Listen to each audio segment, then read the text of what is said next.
Hello, welcome to food Inshi. ഞാൻ കുറച്ച് chicken എടുത്ത് വെച്ചിട്ടുണ്ട്. ഇത് ചിക്കൻ വട ഉണ്ടാക്കാൻ വേണ്ടിയിട്ടാണ്. അതിന് വേണ്ടിയിട്ട് കുറച്ച് സവാള, അതുപോലെ തന്നെ കുറച്ച് കടലപ്പരിപ്പ് വെള്ളത്തിലിട്ട് കുതിർത്തിയെടുത്തിട്ടുണ്ട്. ഈ വെള്ളത്തിലിട്ട് കുതിർത്തിയെടുത്ത കടലപ്പരിപ്പ് നമുക്കൊന്ന് അരച്ചെടുക്കാം. ഈ ചിക്കന് ഇതൊന്ന് കുറച്ച് ഉപ്പിട്ടിട്ട് കുറച്ച് വെള്ളം ഒഴിച്ചിട്ട് നമുക്കൊന്ന് വേവിപ്പിക്കാൻ വെക്കാം. അധികം വെള്ളമൊന്നും ഒഴിക്കേണ്ട ആവശ്യമില്ല. ചിക്കനിൽ നിന്ന് തന്നെ എത്രയോ വെള്ളം വരും. ഉപ്പിട്ട് കൊടുക്കാം. അപ്പോൾ തന്നെ കുറച്ച് വെള്ളം ഒഴിച്ച് കൊടുക്കാം.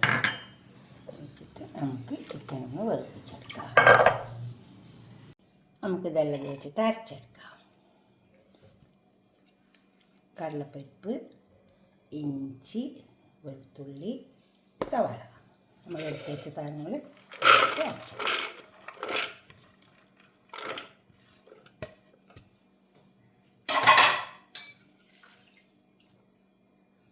കുറച്ച് കറിവേപ്പില, മല്ലിയില,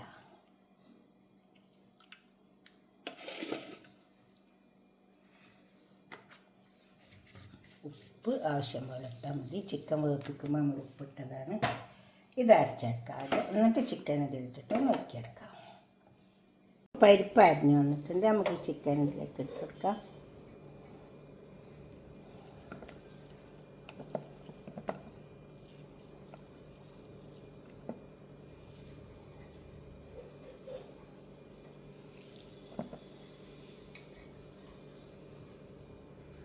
ഇനി ചിക്കനും കൂടെ ഒന്ന് അരച്ചെടുക്കാം. ഇതിലേക്ക് കുറച്ച് സാധനങ്ങളൊക്കെ നമുക്ക് ഇട്ടെടുക്കാനുണ്ട്. ഇത് ഗരം മസാല പൗഡർ,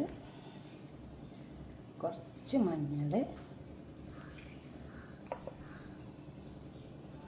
ടീസ്പൂൺ കശ്മീരി മുളകിൻ്റെ പൊടി, കോൺഫ്ലവർ. ഇതിലേക്ക് കുറച്ച് അരിപ്പൊടി ഇട്ട് കൊടുത്താലും മതി. ഇനി നമുക്ക് ചേർത്തെടുക്കാം. കുറച്ച് കുരുമുളക് ഇട്ട് കൊടുക്കാം. ഈ കുരുമുളകിൻ്റെ പൊടി നല്ലോണം ഇട്ടാൽ നല്ലൊരു ടേസ്റ്റ് ഉണ്ടാവും കേട്ടോ.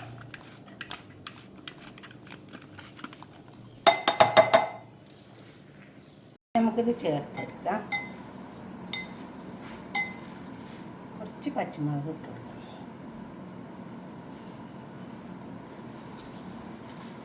പച്ചമുളക് പൊടിയിട്ട് എഴുതിട്ടോ നന്നായി ചേർത്ത് നല്ല മുരിഞ്ഞ വട ഉണ്ടാക്കിയെടുത്ത് ഉപ്പ് ചിക്കൻ വേവിപ്പിക്കുമ്പോൾ എല്ലാം ഇട്ട് കൊടുത്തിട്ടുണ്ട്. ഉപ്പിൻ്റെ കുറവ് കുറച്ചുണ്ട്. നോക്കിയിട്ട് ഇട്ട് കൊടുത്താൽ മതി.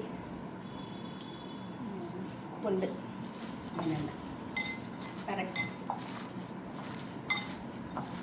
അങ്ങനെ ചേർത്താൽ.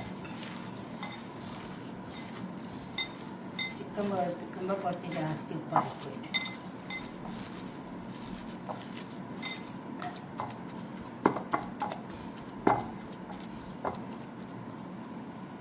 നമുക്കിത് പൊരിച്ചെടുക്കാം. ഇത് പൊരിച്ചെടുക്കാനുള്ള ഓയിൽ ചൂടായി വന്നിട്ടുണ്ട്. ഞാൻ കൈമ കുറച്ച് ഓയിൽ കത്തി കൊടുത്തിട്ടുണ്ട്. നമ്മൾ ഘനം കുറച്ചിട്ടേ പരത്താവുള്ളൂ കയ്യിൽ. എന്താ വെച്ചാൽ അല്ലെങ്കിൽ നമ്മൾ ഉള്ളു വെന്ത് കിട്ടൂല. അപ്പോൾ ഞാൻ ഘനം കുറച്ച് പരത്തുക.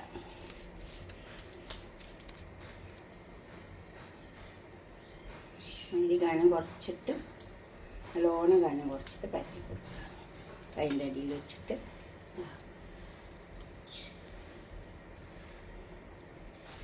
ഘനത്തിൽ പരത്തിയിട്ട് കൊടുക്കരുത്. ഇതേപോലെ ഘനം കുറച്ച് പരത്തുക. ഓയിലിലേക്ക് ഇട്ട് കൊടുക്കുക.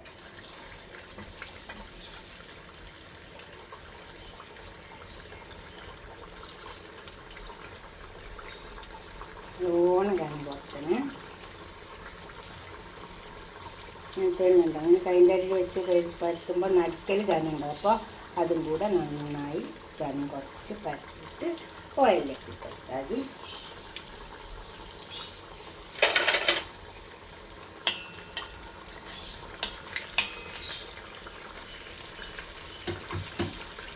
അത് മുഴുവൻ വെച്ച് ഇത് തിരിച്ച് വെച്ച് വെക്കാം.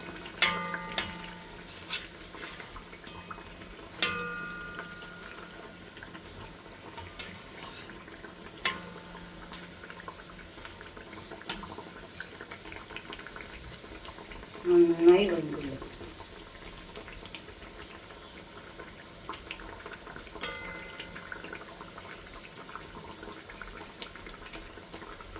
തീ കൂടുതൽ വെച്ച് കൊടുക്കരുത്, അപ്പം നമുക്ക് ശരിക്കും ഉള്ളൊന്നും വെന്ത് കിട്ടില്ല.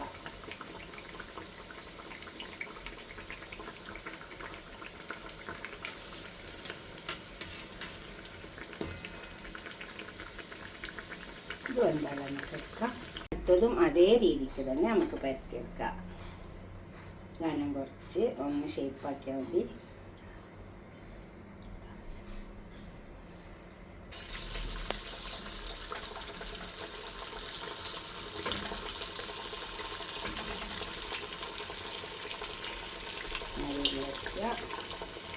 നല്ലോണം ഘനം കുറച്ച് അതിൽ നമുക്ക് നടു വെന്തിട്ടുള്ളൂ.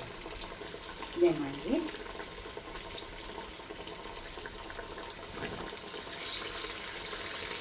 അതും മുരിഞ്ഞിട്ട് ഇത് തിരിച്ച് വെച്ചെടുക്കാം. ഇതേപോലെ ഒന്ന് തിരിച്ചു മറിച്ചൊക്കെ ഒന്ന് വെച്ചെടുത്താൽ മതി. ഇത് മുരിഞ്ഞ് വന്നിട്ടുണ്ട്. നമുക്ക് ഇതെല്ലാം പാത്രത്തേക്ക് സെർവ് ചെയ്യാം. നല്ല കട്ടൻ ചായ ഉണ്ടാക്കിയിട്ട് കുടിക്കാൻ നല്ല ടേസ്റ്റ് ഉണ്ടാവുക. ഇതേപോലെ തീ ഒന്ന് കുറച്ച് വെക്കുക, എന്നിട്ട് ഇങ്ങനെ വേപ്പിച്ചെടുത്താൽ മതി. നല്ല ടേസ്റ്റ് ഉണ്ടാവും.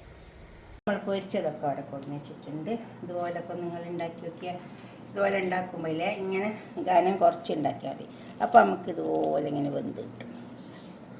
ഇതുപോലെ നിങ്ങൾ ഉണ്ടാക്കി നോക്കിയിട്ട് നിങ്ങളുടെ അഭിപ്രായം നിർദ്ദേശമൊക്കെ കമൻറ്റ് ബോക്സിൽ അറിയിക്കുക, ലൈക്ക് ചെയ്യുക, അപ്പോൾ തന്നെ ഷെയർ ചെയ്യും വേണം. സബ്സ്ക്രൈബ് ചെയ്യാത്തവരൊക്കെ ചെയ്യും വേണം. അടുത്തൊരു വീഡിയോ ആയിട്ട് നമുക്ക് പിന്നെ കാണാം. ബൈ.